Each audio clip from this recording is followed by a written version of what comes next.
So, let's talk Star Wars for a bit.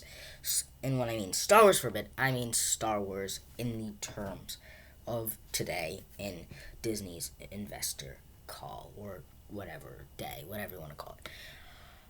Yeah, crazy stuff. I think I sort of expected an Ahsoka series, especially with the Thrawn mentioned. Thrawn doesn't really have much to do with the Mandalorian story, so I knew they're not just gonna say Thrawn to say Thrawn. So I knew they're going somewhere with this Ahsoka Thrawn storyline, and sure enough, they are. And I'm great to hear that Jon Favreau and Dave Filoni are help make that show. I think the Star Wars. What was it also called? It was called the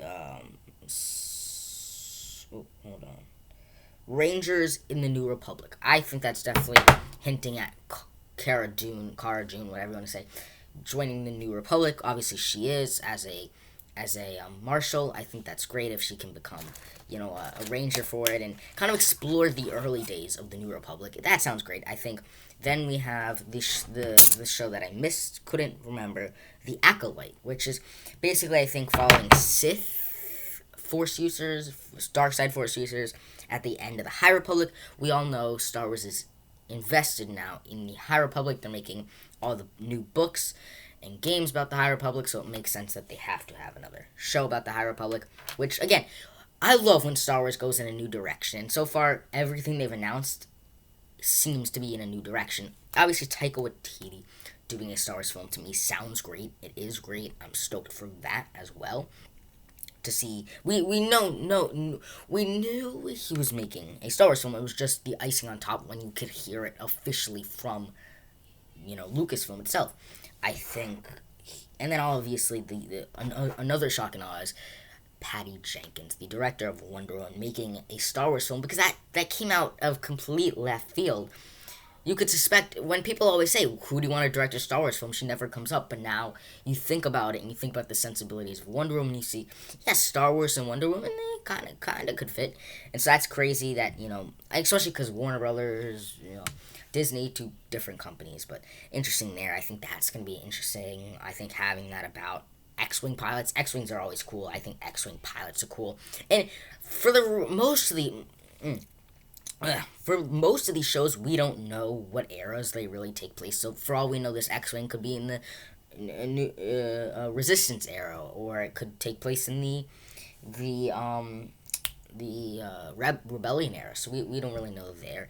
Andor, which is now titled officially the Cassian Andor Show, so we always refer to it as the Cassian Andor show. Well, now it's got an official name, the Andor, which is kind of like Solo Andor, whatever, and Kenobi, what the other show's called. The first look was kind of crazy. I think I love seeing practical sets, and a lot of it was practical sets. I think stagecraft is great. I think so when they dived into stagecraft in the presentation, that was pretty cool to see. I think stagecraft really is pushing the envelope of technology very much. We had CGI and we pushing the envelope, and then we had deep fakes pushing the envelope, all coming. And now stagecraft is like the future, especially in this COVID pandemic where you can't really travel much. Well, if you can't travel, why don't you bring the location? If you can't go to the location, why don't you bring the location to us? That's kind of the pitch of stagecraft. Is this bottom line of, you can't go to the location, so bring the location to us. That's kind of what's crazy and fascinating about stagecraft technology. Obviously, Hayden Christensen come back for Kenobi. It's weird because it's weird that he would come back, because they said as Darth Vader, but it's like Darth Vader's a guy in a suit and the voice. That's why I think he's Anakin Skywalker playing as a Force ghost, maybe, or haunting Obi-Wan. Because think about it, Obi-Wan probably has a lot of downtime, and I'm sure it's hard. He has probably PTSD of that moment where he severed Anakin. So that would be cool to explore the psychics of Obi-Wan and kind of the struggle of Obi-Wan. Because whenever we've seen Obi-Wan, we've always seen him, with the exception of the end of Revenge of the Sith, we've always seen Obi-Wan as the wise guy, the guy who's always not in charge, but always seems without a struggle. And I'm excited and fascinated to see an Obi-Wan that is struggling. And so that would be cool to see kind of him and dealing with the loss of Anakin on a deeper level that we've ever seen before. So that's cool, and I think the problem with the prequels was never that Hayden Christensen did the best he could have done with bad script and bad directing. That's the truth. He did the best he could have done. Like you look at his performance, it's not great because his lines were not great.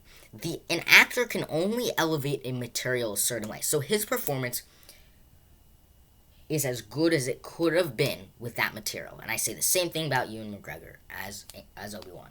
His performance was fantastic as Obi-Wan. And it was as good as you could have done with that script. And that goes for both Ewan McGregor and Hayden Christensen. So that's crazy there. What else am I missing? Again, the Bad Batch trailer, I talked about Finnick Shan. Looks like she's going to be in the series. I think that's cool. I think it's cool seeing, like, the Bad Batch having to, similar to Rex, the Bad Batch having to deal with turning on their own brothers. That's it. That'll be an interesting plot line. So I'm interested to see where that goes. The Bad Batch, out of all the spinoffs you could have done of Clone Wars, that wouldn't be the one I'd go with. Would be a spinoff of the Bad Batch. But, I don't know. So it'll be interesting to see how that develops. Lando was weird because they were unclear if it was live action or animated. Because I feel like if it was live action, they clearly would have made part of the selling point that the actor of Lando would return, which they didn't say. So it's weird that they wouldn't say. Not only would maybe Donald Glover return, but is it Billy Dee Williams? Is it animated? We don't know, other than they're making a Lando show, and we know the guy who's behind it. That's it for that. Anything else? Willow making a sequel. That I've always known about that. Again, I watched Willow a couple months ago, so I'm intrigued by that. Interesting that Ron Howard's not returning, but moving on with his life as well. A bunch of other stuff. Indiana Jones 5. Obviously, I love the Indiana Jones films, but I still have, even though they say it's going to happen, I still have big reservations that the Indiana Jones film will happen. Just because, Harrison Ford's so old that if you even delay it a couple more times, is he even going to be in remote shape to even sell it? Because it was a struggle back in 2008 to sell that Harrison Ford could still be Indiana Jones and still in the action. So now you're saying, more than a decade and a half later, we're going to have to believe that he can be Indiana Jones again? So, and plus, part of the intrigue is that it's like this mid-30s archaeologist, prime of his life, guy going on these adventures, peak physique, whatever. Or not peak physique, but, strong, mid-40s, gets into trouble. But here, I'm not interested in seeing, essentially, Up. If you pitched me what at all an Indiana Jones 5 would look like, all I'm thinking is Up. Up the movie. Up meets Indiana Jones, because that's essentially what it will be. An 80-year-old guy going on an adventure. That's Up. And Up is heartbreaking. That's the thing. Up, I don't know how to turn into an Up conversation, but Up, in the first 10 minutes, if you don't cry in Up, you're a robot. I'm just saying that. But anyways, yeah, the bunch of crazy news. As the time goes on, we'll learn more information, so this is all crazy. And we'll learn more and more and more as time goes on.